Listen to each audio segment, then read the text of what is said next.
another image sent in, guys, so we're gonna jump straight into this one, showing you his Instagram and then recreating one of his edits. So first things first, his link's down in the description, guys. Go give him a follow down there, and then anyone that is in the course has access to the raw file for this tutorial. So looking at his style, you can see a fade in the shadows, and then there's blue in the shadows as well. So warm highlights, cool shadows, and then there's a lot of grain used as well. So we're working with this one here. As you can see, there's quite a few greens. They like to bring out the greens. The greens go quite a blue because the blues really bring them out. And then there's an obvious use of lots of grain that we will be recreating and bringing up the roughness. So the main thing going on is going to be putting in the blues, putting in the fade. As you can see, there's a little bit of a matte look to this one, but it's because it's such a shadowy shot. We've got so much fade in it. And then as you can see, those warm tones really show through in the mid-tones, rich oranges, and then you can also see there's a good use of greens. So again, his links are down in the description, guys. Let him know you found him through his tutorial. He's got a lot of dope work, and I'll hopefully be doing more tutorials with his images real soon. And yeah, let's get into this one.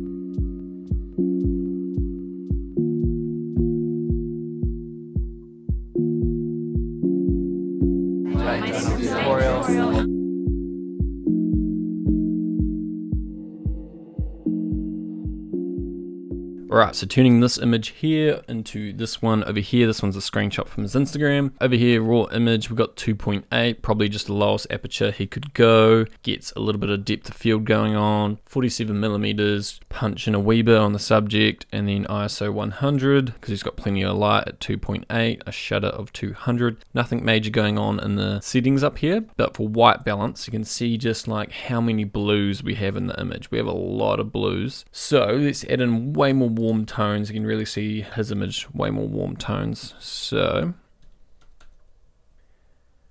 1000, and then we'll bring in way more purple tones. You can see, especially up top, there's quite a few purples. Could do that in split toning, but we'll do this here. And then because there's so many greens in the image, that probably threw off the white balance, made it a bit more green as well. So we'll just correct a bit for that. I think that looks good. And then I'll just do this part roughly because I want to show you what's going on in the curves. So if I just drop the whites because it's quite a flat look. There's not a pop to the whites, so drop them there. Okay, turn the curves on. It's a bit harsh. Let's just bring out the blacks. Okay, so here we have a big fade to the shadows here. So this is probably the main part going on, is this bit. So if I turn this off, drag it down, as you can see, no fade to those shadows. And then boom, we get that really nice fade there. And I was just trying to match it up with the amount of detail you can see. So it's hard to tell, but you're just trying to match up the detail. Like, I reckon there'd be detail in there if we didn't have that high up, but I just sort of see how much detail can I see in his, then I match it up in here, so I went with that high. So yeah, fade here, really important. Let's just fine tune things up here, so too much contrast.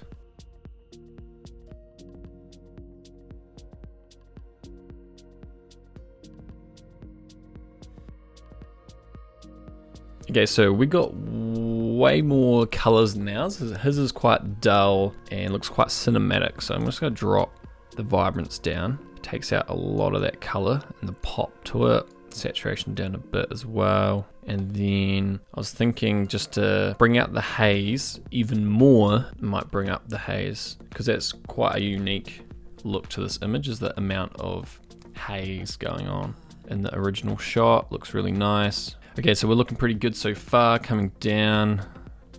Okay, so here's split toning. I've actually already done split toning, but here it is. So orange in the highlights, 11 of it, and in the shadows, there's a saturation of 13 and a blue of 224. So nice blues in the shadows. And then we've just got so many creams, like I've said in the intro, that a lot of yellows and oranges throughout the midtones. So we've got those blues in the shadows and then those warm oranges, and I think that looks really good. We've left the midtones there. We will play, I like to play around with this. I think we shift way more, a few more oranges in the balance, We'll just warm it up a bit. Okay.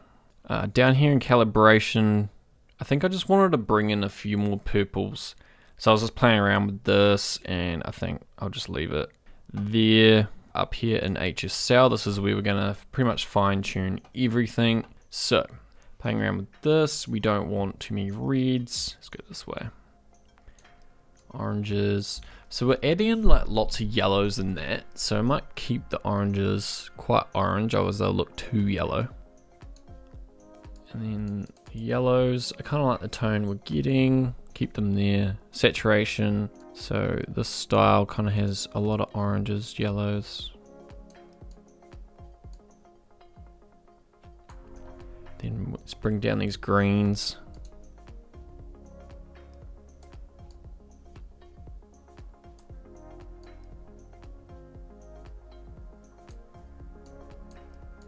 Okay, I always just roughly bring down purple, magenta. But yes, saturation is pretty self-explanatory. We're just trying to match up the amount of color. So those blues need to come down, and those greens are another important color. And as you can see around here, we don't have that many, so that's why I brought them down quite a bit. In luminance, they got quite rich skin tones, especially if you look at the other images. So that's why I was thinking maybe dropping the luminance of the reds. Yellows and oranges, they're very rich, but they don't pop out of the image. So I might just keep them there. Blue, let's just try brightening. And then I want to give the shine to the bottom down here, just wherever it's affecting, brightens the colors in your image. Okay, and then the hues, I kind of like it a bit warmer. Kind of looks a little too blue if you go that way.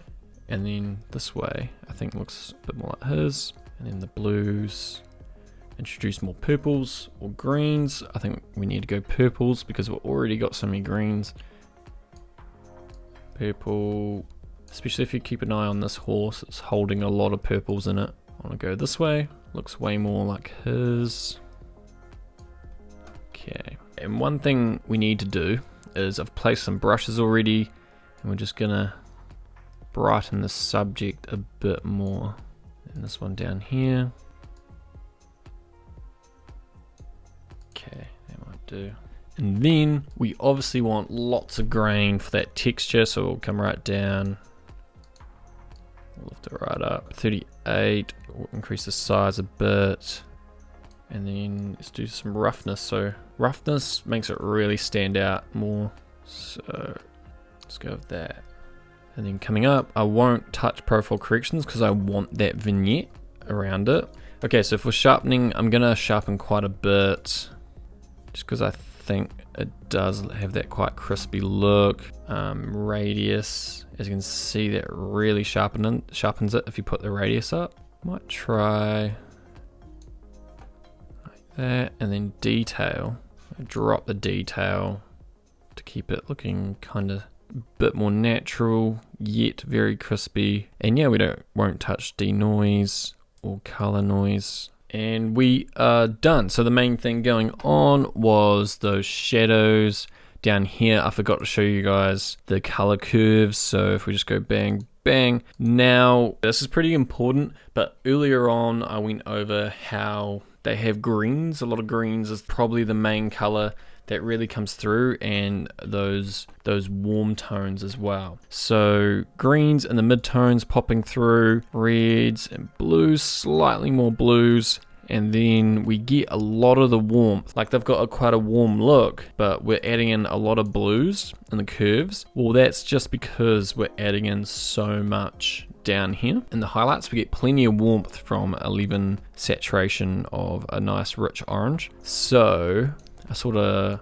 put a bit more blue in the curves, especially up top, to kind of keep it a bit natural. I wanted to keep it a bit natural, just so it's not too warm. Blue's the opposite of a warm tone. Try to push a few of those warm tones out in that brighter area. And then as for the shadows, you can see we've just got a touch more red, and I think you can kind of see that over here. We probably need more, maybe a bit of a purple down there. So maybe if I dropped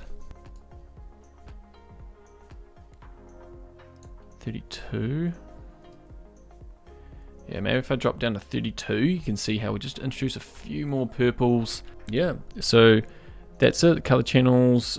And yeah, if you guys get the passcode that appears during this video, you can just get the settings for this. And yeah, here is our before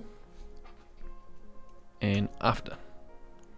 Yeah, so it looks great. Main thing is that shadow down the bottom, like I said. Here's it off, on. Really brings out the colors as well. We've got those greens and the mid-tones that sort of like show through in the subject a lot. Like you can see like greens there, just a little bit, and then you got so many greens in the rest of the image, it looks really nice. And then you got those nice pale yellows as well, and then there's a few purple tones.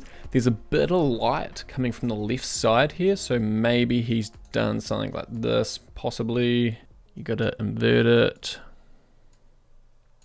Just like added a bit of brightness coming that direction, but I'm pretty happy with that, guys. Won't go any longer. Before and after. Comment people you want to see on this channel. I'll reach out to them. Anyone that wants to join the course, sign up for the free training down in the description. Follow me over on Instagram, guys. I'm going to be way more active over there. Go give him a follow as well, but give myself a follow as well. I'm going to be doing a lot more traveling and doing a lot more filming and photography work. So that's about it for this one, guys. Thanks for watching. Catch you in the next one.